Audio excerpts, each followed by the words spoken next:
আসসালামু আলাইকুম। পাকিস্তানের বিরুদ্ধে ভারতের যুদ্ধ উন্মাদনায় পানি ঢেলে দিল যুক্তরাষ্ট্রসহ পশ্চিমা বিশ্ব।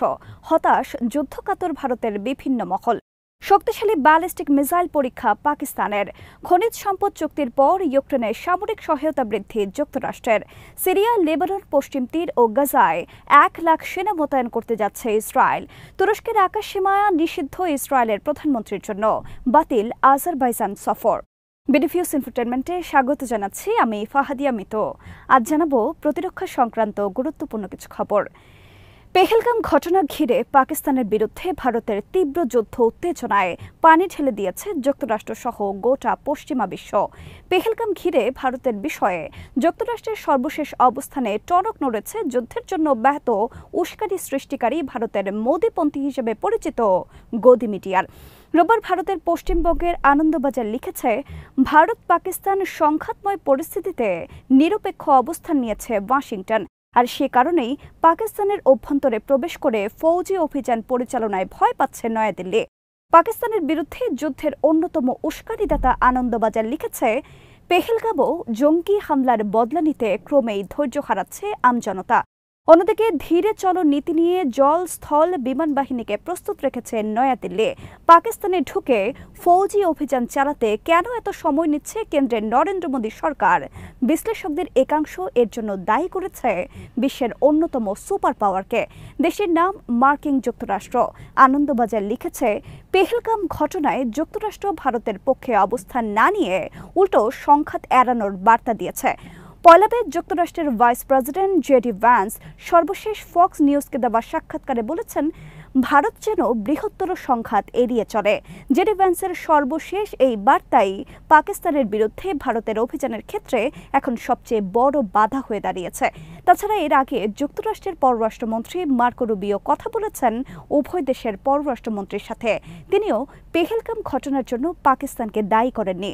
একইভাবে যুক্তরাষ্ট্রের প্রতিরক্ষা মন্ত্রী পিট হেগসেথের সাথে প্রতিরক্ষা মন্ত্রী রাজনাথ সিংও টেলিফোনে আলাপের সময় পাকিস্তানের বিরুদ্ধে হামলার অনুমতি বিষয়ে স্পষ্ট কিছু বলেননি, বরং তিনিও ভারতকে সংযত আচরণ করার কথাই বলেছেন।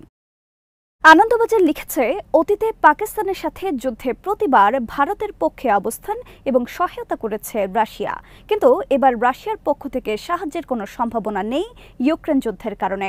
রাশিয়া নিজেই এখন অস্ত্র সংকটে ভুগছে। তাছাড়া রাশিয়া এবার কিছুটা ঝুঁকে আছে পাকিস্তানের দিকে। ভারতের অনেকে মনে করেন, পেহেলগাম ঘটনায় যুক্তরাষ্ট্র সরাসরি ভারতের পক্ষ নিলে পাকিস্তান আরও বেশি চীনের দিকে ঝুঁকে পড়বে, যা যুক্তরাষ্ট্রের শুল্ক যুদ্ধকে আরও বেশি বিপদে ফেলতে পারে। আনন্দবাজার লিখেছে, পাকিস্তানকে শিক্ষা দিতে ভারত যুক্তরাষ্ট্রকে সাথে রাখতে চায়, কিন্তু ইসলামাবাদ যেভাবে যুদ্ধের জন্য প্রস্তুতি নিয়েছে তাতে পুরো দস্তুর দুই দেশের যুদ্ধে জড়িয়ে পড়ার আশঙ্কা রয়েছে। এই অবস্থায় ওয়াশিংটন ইউটার্ন নিলে বিপদে পড়বে ভারত। যুক্তরাষ্ট্র একই সাথে ভারত এবং পাকিস্তানের সাথে সম্পর্ক রক্ষা করে চলে, আর এবার বৈশ্বিক কারণে যুক্তরাষ্ট্র পাকিস্তানের দিকে বেশ ঝুঁকে আছে। ডোনাল্ড ট্রাম্প সরাসরি বলেছেন, শাহবাজ শরীফ তার কাছের মানুষ। পেহেলগাম বিষয়ে যুক্তরাষ্ট্রের নিরপেক্ষ অবস্থান ও বৈশ্বিক প্রেক্ষাপটের কারণে ভারত শেষ পর্যন্ত পাকিস্তানের বিরুদ্ধে ধীরে চলনীতি অবলম্বন করেছে বলে লিখেছে আনন্দবাজার। পাকিস্তানের বিরুদ্ধে হামলায় আমেরিকার সমর্থন না পেয়ে ভারত এখন পাকিস্তানের বিরুদ্ধে কূটনৈতিক প্রচারণা চালিয়ে যাচ্ছে অর্থনৈতিকভাবে দেশটিকে চাপে ফেলার লক্ষ্যে। আইএমএফ সহ পাকিস্তান যেসব সংস্থা ও দেশ থেকে ঋণ পায় তাদের কাছে ভারত এখন নালিশ জানাচ্ছে এসব সহায়তা পাকিস্তান ব্যবহার করছে সন্ত্রাসবাদের কাজে। এদিকে শনিবার শক্তিশালী এক মিসাইল পরীক্ষা চালিয়েছে পাকিস্তান। এর নাম আবদালি মিসাইল সিস্টেম। এটি একটি surface to surface ballistic missile. মিসাইলটির লক্ষ্যমাত্রা 280 মাইল। পাকিস্তান আর্মির পক্ষ থেকে শনিবার এক বিবৃতিতে বলা হয়েছে, ভারতের যে কোনো হামলা প্রতিহত করার প্রস্তুতির অংশ হিসেবে আবদালি মিসাইল সিস্টেমের পরীক্ষা চালানো হয়েছে।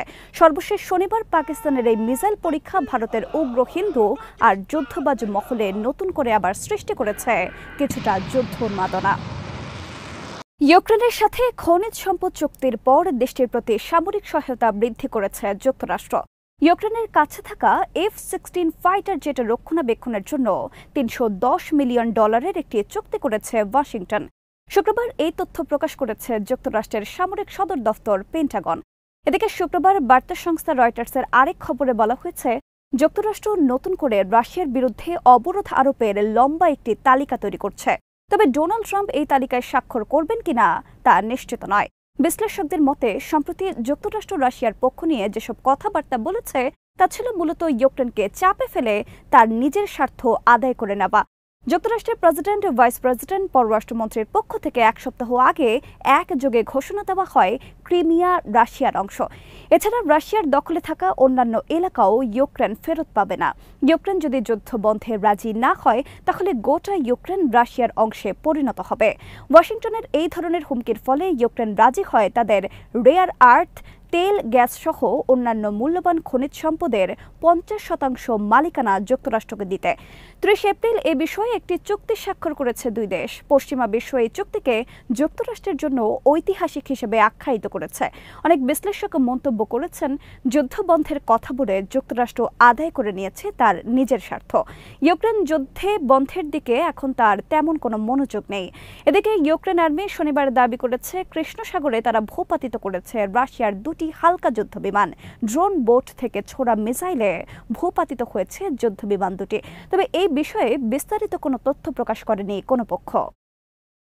গাজা থেকে ফিলিস্তিনিদের সরিয়ে দিয়ে ইসরায়েলি ইহুদিদের বসতি স্থাপনের পরিকল্পনা নিয়ে পুরোদমে এগিয়ে চলছে ইসরায়েল। এর অংশ হিসেবে ইসরায়েল আর্মি 1 লাখ রিজার্ভ সেনা সক্রিয় করার উদ্যোগ নিয়েছে। শনিবার এই ঘোষণা দিয়েছে ইসরায়েল আর্মি। এসব রিজার্ভ সেনা ইসরায়েল স্থায়ীভাবে মোতায়েন করবে গাজা এবং পশ্চিম তীরে। এছাড়া সিরিয়া এবং লেবাননেও মোতায়েন করা হবে এসব সেনা। কেন্দ্রীয় এবং উত্তর গাজা থেকে ফিলিস্তিনিদের সরিয়ে দিয়ে প্রাথমিকভাবে সেখানে স্থাপন করা হবে শক্তিশালী সেনা ঘাঁটি। এরপর ধীরে ধীরে সেখানে শুরু হবে ইহুদি বসতি স্থাপন। ইসরায়েলের সেনাপ্রধান ইয়াল জামির শুক্রবার এই সংক্রান্ত একটি পরিকল্পনা হাজির করেছেন। রোববার এই প্রস্তাব উত্থাপনের কথা রয়েছে ইসরায়েলের মন্ত্রিসভায়। নতুন করে রিজার্ভ সেনা সক্রিয় করার বিষয়ে বলা হয়েছে, গাজা থেকে হামাসকে স্থায়ীভাবে ধ্বংস করা তাদের অন্যতম লক্ষ্য। শনিবার যুক্তরাষ্ট্রের CNN, ইসরায়েলের টাইমস অফ ইসরায়েল সহ বিভিন্ন গণমাধ্যমে প্রকাশিত হয়েছে এই সংক্রান্ত খবর।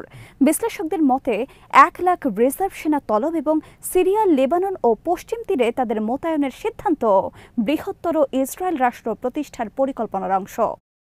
ইসরায়েলের জন্য তুরস্ক নিষিদ্ধ করেছে তাদের আকাশসীমা। ফলে ইসরায়েলের প্রধানমন্ত্রী বেনিয়ামিন নেতানিয়াহু বাতিল করেছেন আজারবাইজান সফর। টাইমস অফ ইসরায়েলের খবরে বলা হয়েছে, বেনিয়ামিন নেতানিয়াহুকে বহনকারী বিমানকে তুরস্কের ওপর দিয়ে ভ্রমণের ওপর নিষেধাজ্ঞা আরোপ করা হয়েছে। ফলে নেতানিয়াহু বাধ্য হয়েছেন আজারবাইজান সফর বাতিল করতে। তুরস্ক তাদের আকাশসীমা নিষিদ্ধ করায় আজারবাইজান যেতে হবে বুলগেরিয়া এবং গ্রিসের ওপর দিয়ে। এতে ভ্রমণ সময় বৃদ্ধি পাবে দ্বিগুণ। সামগ্রিক নিরাপত্তা বিবেচনায় নিয়ে নেতানিয়াহু বাতিল করেছেন সফর।